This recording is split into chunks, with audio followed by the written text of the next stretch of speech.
Biz aytib o'tgan izminit panelidagi podoviy buyrug'i biron bir obyektni ma'lum bir masofaga ko'chirib o'tkazadi. Bunda biz podoviy izminit bo'limidan, paneldan podoviy buyrug'ini tanlaymiz va klaviatura yordamida ramka chizig'i bizda format chap tomonidan 20 millimetr, qolgan uchala tomonidan 5 millimetr bo'lishi kerak.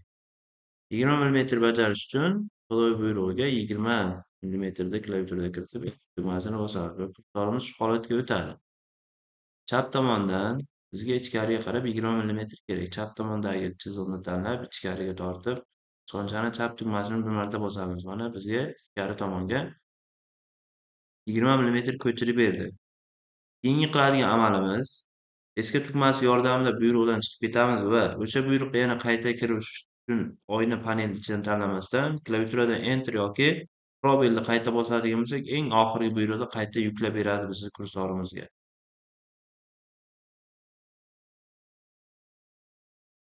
Unda 20 saqlanib qoladi. Bizga qolgan tomonlar 5 bo'lishi kerak. Ya'ni 5 millimetrda. 5 Enter bosadigan bo'lsak, kursorimiz buyruqni qabul qiladi va tepadan bir marta tanlab ichkariga, o'ng tomonni tanlab va yana ichkariga, pastni ham ichkariga tanlab olamiz. Eski tugma bilan buyruqni bekor qilaman. Bizda faqatgina mana bu yerda kesishuv chiziqlari qolib ketadi. Buni ham o'chirish imkoniyati bor. Bunda ham izminit panelidan обрезать buyrug'i bor. Ya'ni kesish. Kesishgan chizmalarni bizga kerakli joyini kesib beradi. Kesadi degani har bir chizmani ham kesib tashlamaydi. Ya'ni kesmani o'zini kesadigan bo'lsak, olmaydi, buyruq qabul qilmaydi.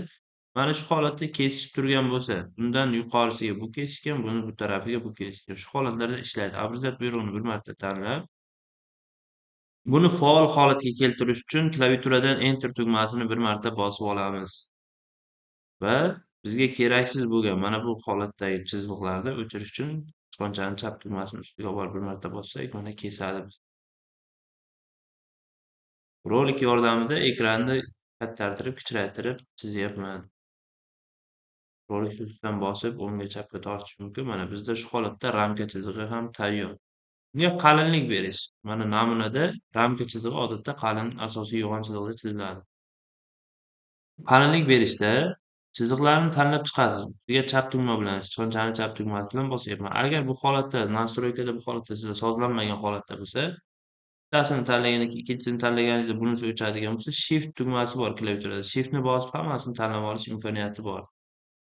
Holatda ham ishlaydi. Buni tanlab bo'lgandan keyin Svойства panelidan bundan rang berish mumkin, bundan chiziq turini va bundan qalinligini qabul qilish mumkin. Mana 80 millimetr. 0.80.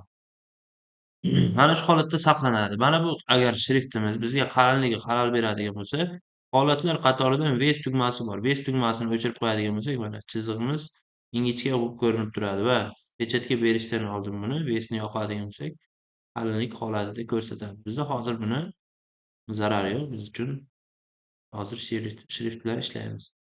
Mana bu bo'limdan, tekst bo'limidan agar panel chiqarilgan bo'lsa, tekstdan tanlashingiz mumkin yoki bu yerda chercheniyani tagida A harfi tekst yozadi yoki tepa fayllar ichida chercheniyani ichida tagida tekst bor. Bir qatorli va ko'p qatorli. Ko'p qatorlini tanlab yozsangiz umumiy hammasi uchun ishlaydi. Bir qatorlida ham yozsak bo'ladi. Ixtiyoriy qaysi sizga qulay bo'lsa, o'zingizga tanlab yozib ketishingiz mumkin. Tepa ramkani ichki burchagidan diagonal bo'yicha keyingi pastki burchakgacha tortaman va bizda yozish uchun oyna ochilyapti. Ba'zilarda bu katta ekranni o'zini qoplab oladi. Unda hech qanaqa xato yo'q. Siz faqat bu yerda standart bo'yicha isyoq berilgani va shrift o'lchamini kiritib ketsangiz bo'ldi. Bizda namunada berilgan barcha shriftlarimiz 7 o'lchamda yozilgan. Faqat grafik ishlar bo'limi 14 da yozganmiz. 7 tanladik va Enter tugmasini bir marta bosadigan bo'lsak, 7 qabul qiladi. Va yozishni boshlaymiz. O'zbekiston Respublikasi Oliy ta'lim, fan va innovatsiyalar vazirligi bilan yozib ketsak bo'ladi. Katta harflarni yozishni Shift tugmasi bilan bosib harf tanlab olish mumkin. O'zbekiston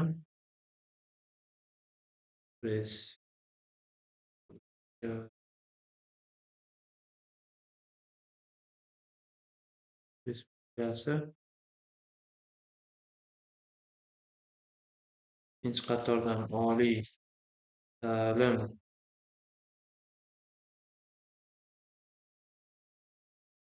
va inovatsiyaga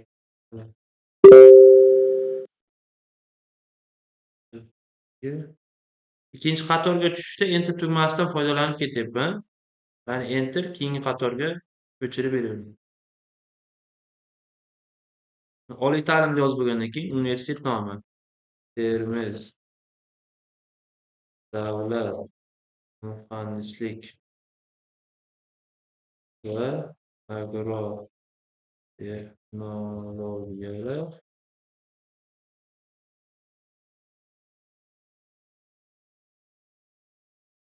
universiteti. Keyingi qator muhandislik kompyuter grafikasi kafedrasi.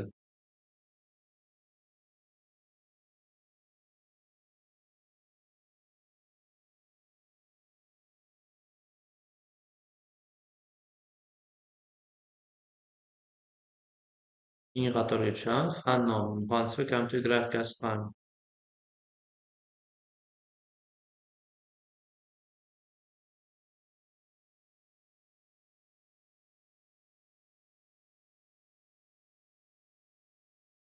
Fanidan va mana shu joyda kelganda shrift turini o'zgartirib olamiz. 7 ni 14 ga va enter bossak katta o'lchamlarda yozadi. Bularning hammasi katta harflar bilan grafik ishlar to'plami.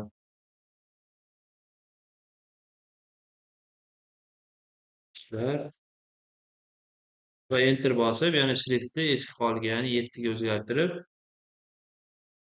to'plami. Holatda agar katta holatda bo'lib qolsa, buni o'chirib qayta yozishga agar vaqt ketadi desalaringiz, tanlab, ya'ni sichqonchani chap tugmasi bilan kursor bilan to'liq bosib turib tanlab olyapman-da.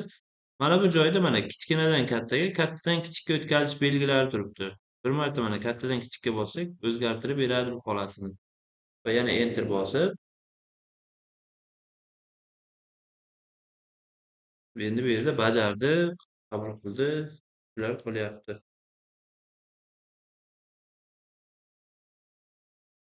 Ikki nuqta, ism familiya ketadi bu yerga.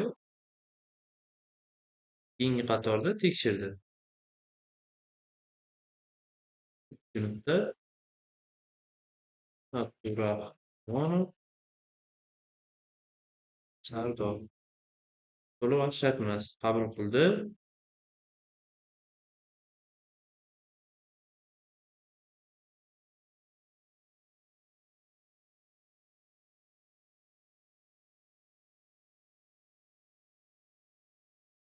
Sardor va pastki qatordan Termiz yozcha 2025 o'quv yili. OK tugmasini bosadigan bo'lsak, bugungi titul varaqamiz bu holatda joylashdi. Mana buni endi qog'ozga komponentli qilish uchun ikki marta sichqonchani chap tugmasini tez bosadigan bo'lsak, tepa qatorda qatorlar bo'yicha joylashtiruv bor. Ya'ni markazga oladi, tepaligi bo'yicha yana markazga tortadi. Mana bu holatda OK tugmasini bosib saqlaymiz. Endi tepaga tiqilib qoldi. Buni qanday o'zgartirib pastga tushirishimiz kerak? Sichqonchani chap tugmasini ustiga bir marta bosadigan bo'lsak, yozuvlarni, ya'ni barcha shriftlarni tanlaydi. Ko'p qatorli tanlaganimiz uchun. Buni sichqonchani chap tugmasini bosib turib, pastga olib kelsak, mana o'zi xira-shira bo'lib ko'rina boshlaydi, qayerga joylash kerak. Va buni biz o'zimizga kerak joyga kelgandan keyin sichqonchani chap tugmasini qo'yib yuboradigan bo'lsak, ko'chirib beradi bu joyiga.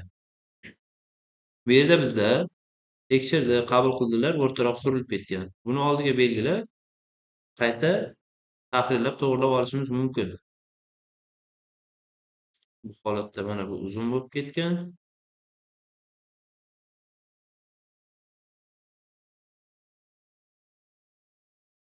OK. Mana shu holatda ishni berishlaringiz mumkin bo'ladi. Buni saqlashda fayl ichidan pechat. Bizda endi to'g'ridan-to'g'ri pechatga ulanmagan kompyuterlarimiz pechatni bosib, imya pechat nomidan PDFni tanlab olamiz. Bu yerda A4 ekran chiqadi. Ya'ni umumiy ekranni hozir qabul qilib turibdi. Ekrandan ramkani olamiz. Ramkani biz birinchi A4 formati o'lchamini chizganmiz. Tepa burchagidan diagonal bo'yicha pastki burchagigacha tortib, chap tugma bilan belgilaymiz va bu holatda oladi o'sha ramkani o'zini.